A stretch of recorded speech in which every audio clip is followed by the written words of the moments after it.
Hello my friends, we have some updates coming from the Russian town of Shebekina, which is very close to Ukrainian border. Yesterday there was lots of the explosion plus assault started from the Russian opposition army. For today the offensive on Shebekina continued. Locals reported that they spot the Russian opposition volunteer army or something like that very close to that road in the forest. And based on some videos and footages, those troops are really fighting in that area. However, they still cannot reach Shebekina because Russia sent some reinforcements to that place. Not a lot of the forces were sent because most of the Russian army is now in Ukraine. So there were some of the tanks, and some of the tanks, also confirmed by the drone footages, were demolished in that area. Most of the civilians evacuated from Shebekina town, and still there are many of the explosions. For today, there were around 850 explosions recorded. Shebekina is not far away from the Ukrainian border, it's around 8 kilometers. So there is the confirmation of the fighting which is ongoing very close to Shebekina, and I would say this time Russia is more prepared for the assault from the Ukrainian border, but the assaulting forces are using the different tactics compared to the previous assaults, so they use the long-range weaponry. This is the drone footage from Shebekina, and you can see on single image there are some of the fires and the huge one with that black smoke and several around that area. Also over here, I wonder if you can see it very close to my picture, and also over there. So there are lots of the explosions. And it was the big one again in Berdyansk port. Probably Ukraine continued to use the Storm Shadow rockets. This is the main supply hub for Russia, which is located just at the Black Sea. You can see that this is definitely the port of Berdyansk, and there is the big cloud. There was the drone attack on the military part of the international airfield, which is located close to Kursk. And as it was reported, several vehicles of Russian Federation, the military vehicles, were damaged, as well as some of the Su-34 bombers. We have a very low quality video, so probably there is the cloud over there with the smoke, but I cannot see definitely what is happening out there. But it was the loud bang which was confirmed by the CCTV camera recording. So you see what Ukrainian army is doing nowadays. They cut supply hubs for Russia, for example in Berdyansk. Also it was cut in Luhansk before, and there were several false flag, let's say, operations towards the Russian territory. It all creates the destabilization within the Russian military command.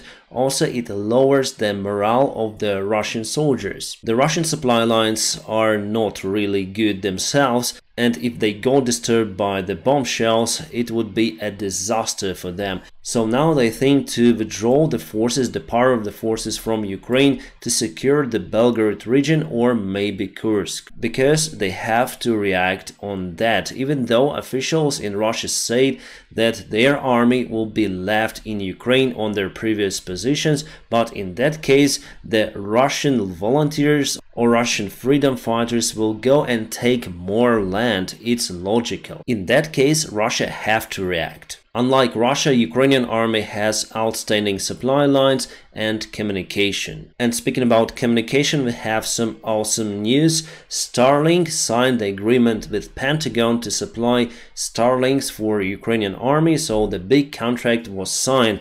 Also, the secure connection was guaranteed. Probably you heard the drama around the Starlink before. The signal was quite bad sometimes, and it was not working in some of the areas. And I got this information from the ground news resource. I use it for 4 months already, and this resource is outstanding. Basically, it collects the information from all around media resources. You can see the bias distribution for particular news about, for example, SpaceX, all of the agencies that reported that important information. I use it all the time to check the particular information because some news are based on facts and some news are based just on some rumors. And here you can see that 0% of the sources are low factuality. It means that this information is correct. And on the left here you can see the brief information, and you may just click on the news itself. In the article itself you may find more information that this effort may cost up to $20 million per month to maintain. However, Pentagon says that they will not tell lots of the information about the contract because it's very important for the national security and also security of Ukraine. Here also you may find that Russia tried to cut off or jam the internet services in Ukraine, including attempts to block the Starlink, but they were unsuccessful. I want to say that around 1 year ago, summer 2022, Elon Musk came out with the idea to sign the agreement or contract with Pentagon, because as the private company they don't want to be involved directly into the conflict, let's say. I'm quite experienced with that stuff because actually I am helping some people in Ukraine with the internet connection using the Starlink. Based on the feedback from the volunteers in Ukraine, they hadn't got any significant issues with the Starlink. However, there were some of the problems with initialization of the Starlink. If you move somewhere, it might have taken some time to find the satellites and provide the signals. Even though there are 4,000 satellites of the Starlink flying around the Earth, it's not enough to provide the required capacity for all of the clients, especially if they're concentrated at some specific spot. That's why Starlink starts to restrict the clients. If you want to move your antenna somewhere, you have to pay more. If you want to have the prioritized signal, you also have to pay more. If you want to have the connection over the water service, you need to pay more. So now I'm very satisfied with that contract between Starlink and Pentagon, because Pentagon is now a mediator between Ukraine and Starlink. They will reassure that the Starlink will work fine for Ukrainian army and Ukrainian volunteers or Ukrainian people, because it's crucial to have the good internet connection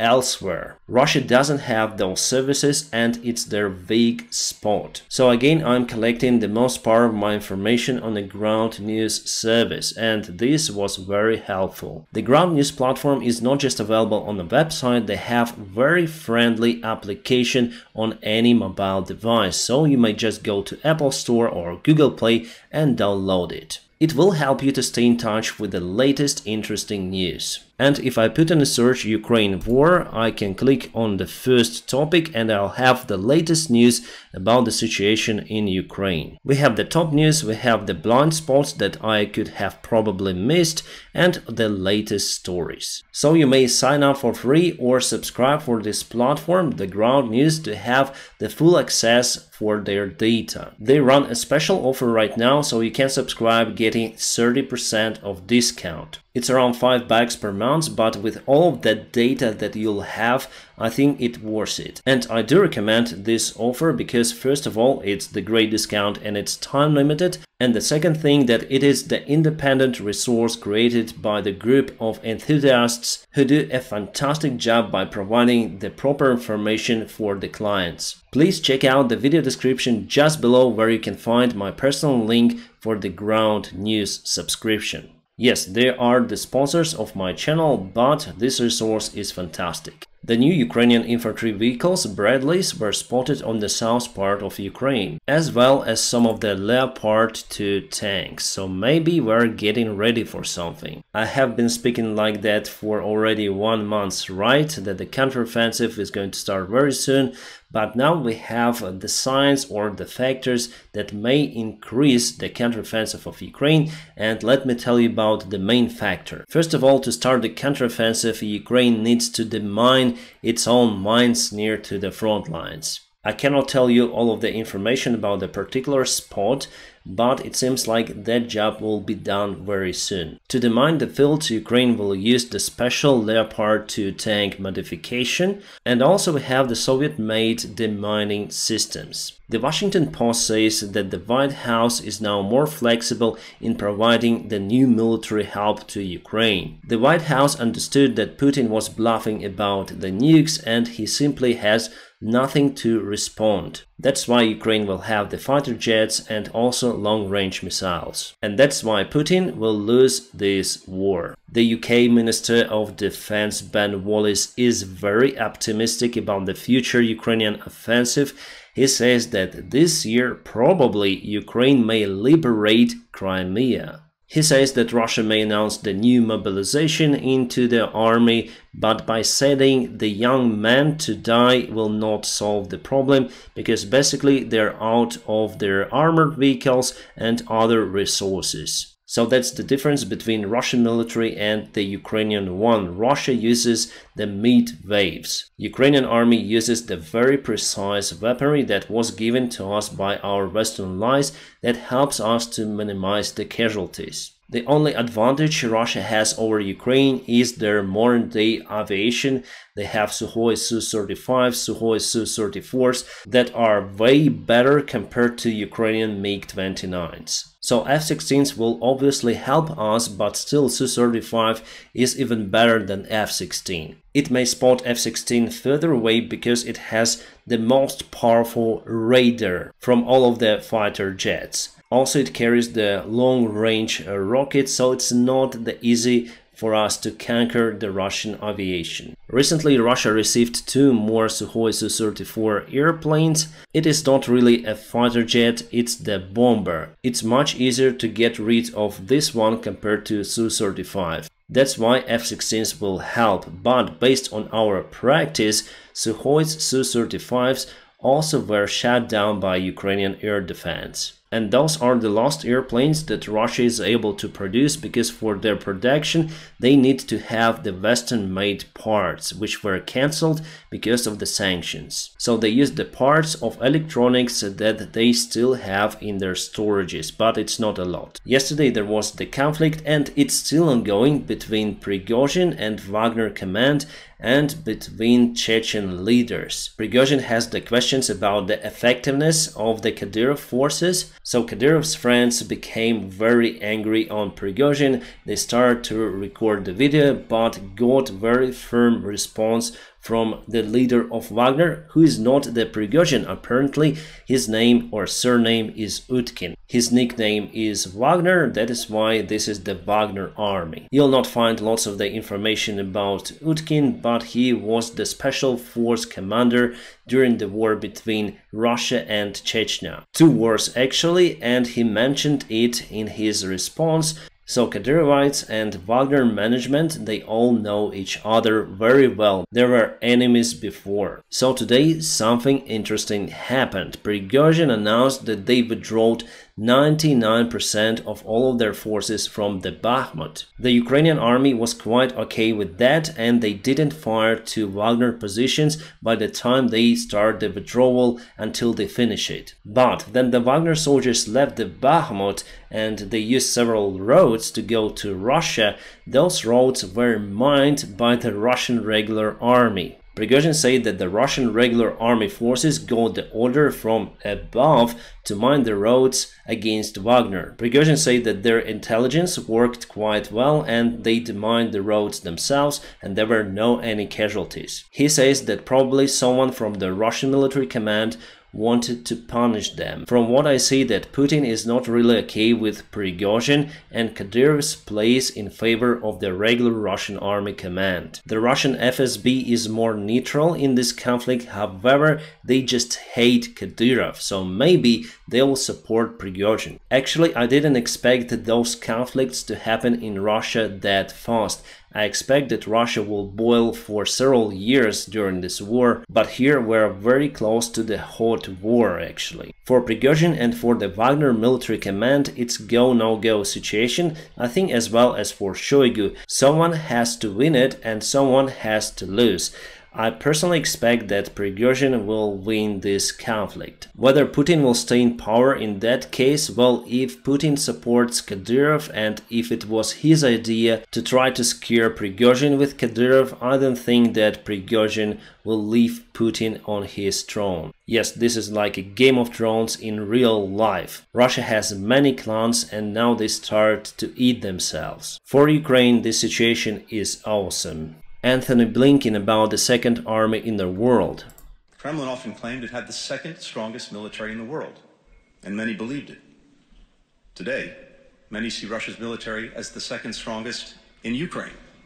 Its equipment, technology, leadership, troops, strategy, tactics, and morale, a case study in failure. Indeed, it's like that. Everyone thought that Russia is a truly mighty power because they show their army on the military parades, and everyone knows that they have lots of the planes and lots of the nukes. But now they cannot use the nukes because they will have the response from the allies. They cannot use their aviation because all of them will be shut down by the Patriot systems and many other systems. And finally, their ground troops were wasted last year. They mobilized more men, but they are in lack of discipline, morale, so this war is total humiliation for the Russian army. They thought that they would take Ukraine just in 3 days, but now they have to secure their own lands. The Chinese representative Li Hui went to Ukraine, to some of the European countries and to Moscow. His idea was to propel the Chinese peaceful plan. According to it, the Western countries should stop supplying weaponry